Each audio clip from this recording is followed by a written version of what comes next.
अब अगर देश में कोई नरेंद्र मोदी या अमित शाह की आलोचना करता है तो उसके खिलाफ 41 साल पुराने केस को फिर से खोल दिया जाएगा और जांच शुरू कर दी जाएगी। ये सवाल आज इसलिए उठ रहा है क्योंकि गुजरात के भुज शहर की एक सत्र अदालत ने पूर्व आईपीएस अधिकारी कुलदीप शर्मा के खिलाफ गिरफ्तारी वारंट जारी किया है।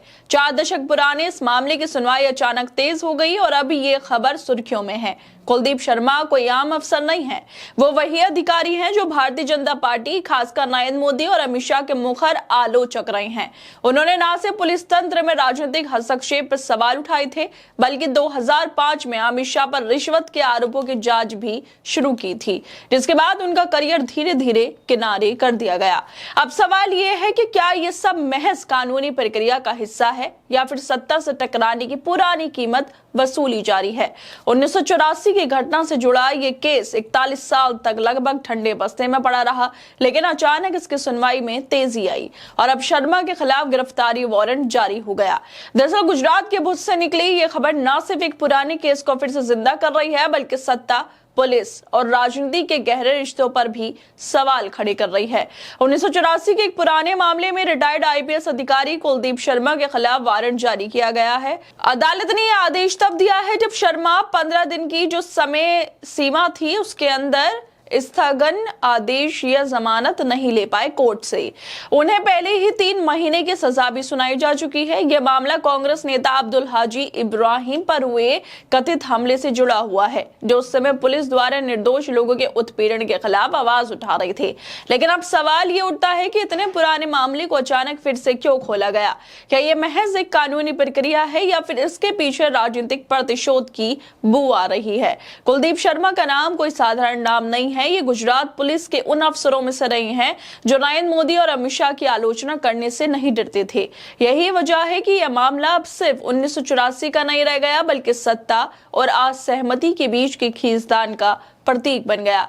द वायर की रिपोर्ट के मुताबिक गुजरात के पूर्व डीजीआई कुलदीप शर्मा ने पहले मौजूदा केंद्रीय गृह मंत्री और उस वक्त गुजरात के गृह राज्य मंत्री अमित शाह पर 2005 में केतन पारिक को 1600 करोड़ रुपए के बैंक घोटाले से बचाने के लिए 2.5 करोड़ रुपए की रिश्वत लेने का आरोप लगाया था। यह बैंक गुजरात की एक कोऑपरेटिव बैंक थी जिसके निदेशकों में शाह भी शामिल थे।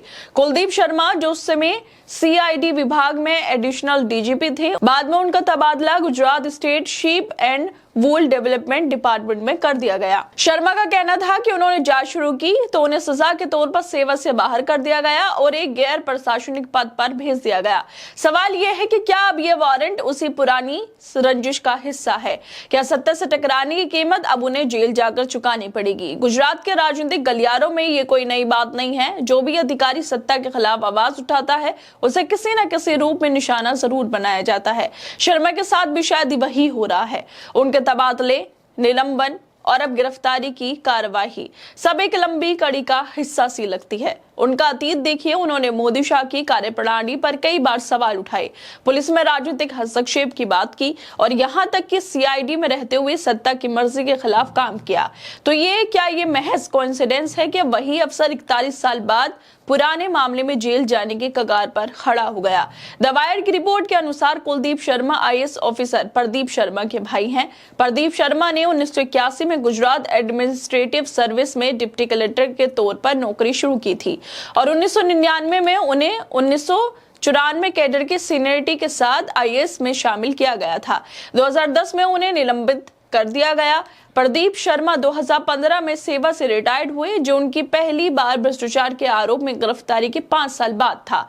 प्रदीप शर्मा उस समय के जो मुख्यमंत्री थे नरेंद्र मोदी के, वो भरोसा जीत चुके थे।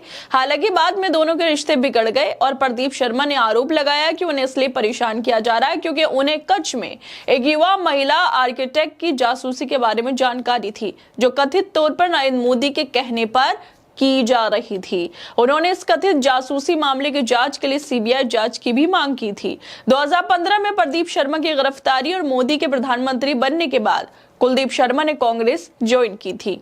विडंबना यह है कि अब वो 41 साल पुराने एक मामले में जेल जा सकते हैं, जिसमें उन पर एक कांग्रेस नेता को गैरकानूनी तरीके से बंद करने का आरोप लगाया गया था और जिस तरह से अब ये मामला सामने आया है, उसको लेकर वरिष्ठ वकील प्रशांत भूषण लिखते हैं कि 41 साल पुराने मामले में मोदी और शाह की आलोचना करने वाले गुजरात के पूर्व आईपीएस अधिकारी के खिलाफ गैर जमानती वारंट हमें आश्चर्य नहीं होना चाहिए। सवाल यह है कि अगर ये महज एक पुराना केस है तो इतने सालों बाद गवाह, सबूत और तथ्यों की विश्वसनीयता कितनी बची है? क्या ये वही रास्ता है जो सत्ता अपने आलोचकों को चुप करने के लिए अपनाती रही है? पहले कैसे खोला जाए केसों को, फिर गिरफ्तारी करो और फिर कानूनी प्रक्रिया का नाम लेकर सब कुछ जायज ठहराओ। ये विडंबना ही है कि कुलदीप शर्मा, जिन्होंने 2015 में कांग्रेस ज्वाइन की थी, अब उसी कांग्रेस नेता से जुड़े मामले में फंस गए हैं। उस वक्त वो मोदी सरकार की आलोचना कर रहे थे और अब मोदी शाह के विरोधी के तौर पर जेल की दहलीज पर खड़े हैं। क्या ये महज इत्तेफाक है? ये सत्ता का बदला लेने का एक और नया तरीका है। खैर, अब इस केस में क्या खुलासे सामने आने वाले हैं वो देखने वाली बात होगी, और ये भी देखना होगा कि इनके ऊपर अभी कैसे जांच की जाती है और कैसे जांच को आगे बढ़ाया जाता है। खैर दोस्तों, आप लोगों को क्या लगता है इस वीडियो को लेकर? हमें अपनी राय जरूर दें और बाकी तमाम खबरों को देखने के लिए जुड़े रहिए हमारे साथ।